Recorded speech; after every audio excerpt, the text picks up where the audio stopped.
it's a capability that Ukraine direly needs. They've also had a lot of their tanks knocked out by the Russians, and if they're going to be launching a major offensive and to try and get some of the territory back that the Russians have seized, and it's going to be a bigger fight than we've seen so far. I think tanks are a pretty important part of that. And I think it's about time, actually, that Western countries, not just Britain, and not necessarily Britain either, but Western countries did supply Ukraine with tanks. The Times reports tonight that the UK is poised to become the first Western nation to send tanks to Ukraine as Kyiv prepares for a major counter-offensive in the spring. The British Army is to send about a dozen Challenger 2s with a formal announcement expected next week. Let's get more on this from Colonel Richard Kemp, former British Army commander in Afghanistan and a former chairman of Cobra. Good to have you with us. Good evening, Richard. Thank you. Good evening to you as well. How significant do you think is the decision to send tanks to Ukraine? So far, it seems that the British government has been sending what it would claim are defensive weapons.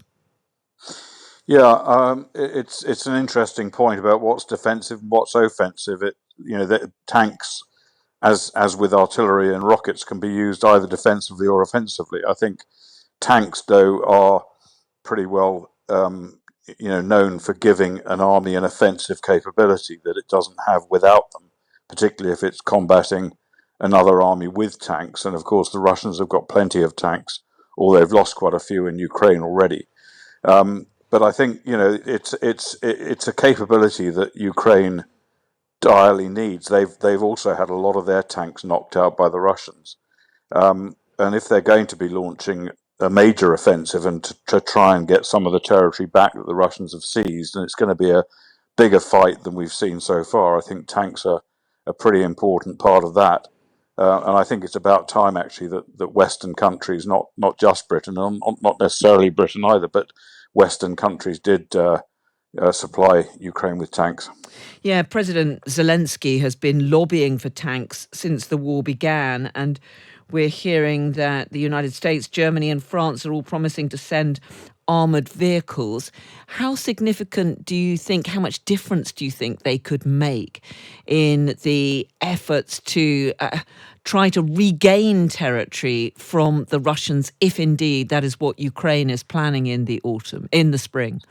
Well, I think they're essential. They would make the difference between victory and defeat, in my view, depending on how many Ukraine got. And actually, when you look at Britain, the figures I've heard being discussed to be sent by Britain is about 10 or 15 or something of that sort, which is not very many. But then we don't have very many tanks in this country anymore. We've progressively got rid of our tank force until we're down to the bare minimum ourselves. The Americans have got a great deal more, and I think the French have quite a few more as well. So, if collectively, I think a number of tanks contributed from Britain, France, America, and maybe even Germany as well, if Germany decides to do so, could make a huge difference. There are problems with it, of course. I mean, it's not necessarily that simple. The Ukrainian soldiers are generally trained on Soviet-era older tanks, much more basic tanks, and they'd need to be retrained or completely trained from scratch on these much more modern, sophisticated tanks that we have, for example. It takes quite a bit of time. And on top of that, there's the question of logistics. Tanks are very notoriously difficult to keep going. They need a lot of spares to keep them on the road. They need a great deal of fuel. So it's not just a question of tanks, it's also a question of all the different things that keep them fighting. Let me just ask you, Colonel Kemp, also about Prince Harry's comments. Of course, his memoir officially launched tomorrow, although those early editions that went out apparently by mistake in Spain and the interviews that he's given has given us a fair foretaste of what to expect. I wanted to ask you in particular about his description of how he killed 25 people while serving as a helicopter pilot. He talked about them as chess pieces. What did you make of those remarks? Well, I don't have as much of a problem with him saying he killed 25 Taliban as some other commentators have had. Some people think it's distasteful. Well, maybe it is.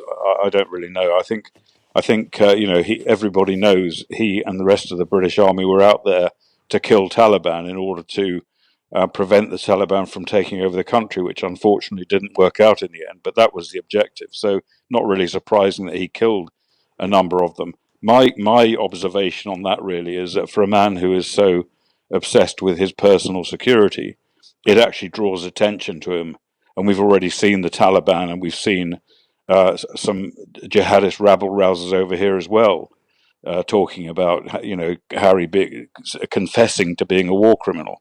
The issue I had, really, the bigger issue I had, was that he described British Army training as training him and other soldiers, all other soldiers, to see their enemy as less than human, as just chess pieces to be knocked over.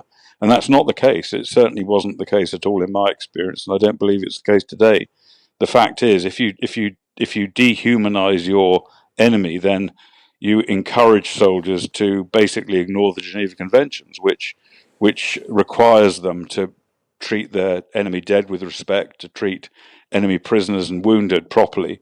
And if you're saying they're not human, then why would you need to do that? So I think it's damaging mainly because it's not true. And I think it sounds great in Hollywood and it's a good line to sell a book, but I don't think it is anything like the reality. And the problem that it brings us, or brings the country, is that it feeds into jihadist propaganda. This sort of comment will be used by them, as we've already seen, will be used by them to radicalize people and to incite people to attack in this country and elsewhere. And on top of that, it then also feeds the lawyers who are desperate to get British soldiers into court charged with war crimes and crimes against humanity. And this sort of line, carelessly used and wrong, as I say, I think helps their case and doesn't help the case of those people who would argue the British Army behaved extremely well and did not commit war crimes in Afghanistan. And is there a risk that this not only puts at greater risk Prince Harry and his immediate family, but also others who, we don't have troops in Afghanistan anymore, but there are, for example, British Council personnel working out there, some British aid workers and so on, and perhaps even, given that it does seem to have been seized on by some of those extremist preachers in this country, other British military personnel who may or may not have served in Afghanistan. Yeah, I think there's no doubt it's potentially harmful in that respect. It does, the jihadists over here, by and large, don't. I mean, there is one exception, is Lee Rigby, who was savagely attacked and murdered in London a few years back by jihadists. But other than Lee Rigby, the targets for jihadists over here tend to be softer targets. In other words, normal civilians walking the street or whatever, as we saw in several attacks, or children in Manchester. And I think I wouldn't overplay it to the extent I'd say the risk has sort of sharply increased. But my view is it just helps the jihadist propagandists. It gives them material that they can use to rile up their supporters, to get people onto their side, and to encourage people to carry out these attacks. And it's some words from the prince, from Prince Harry, actually can be used to mean something. It can be used to mean that this reflects the British attitude, the British position on Muslims who are their enemies in places like Afghanistan and Iraq when they're in the Taliban, and treating them as subhuman. So I think it is potentially problematic, and he really shouldn't have done it, I don't think. And that is the biggest concern I've got. Talking about personally killing 25 people, well, that was his job. He was a soldier.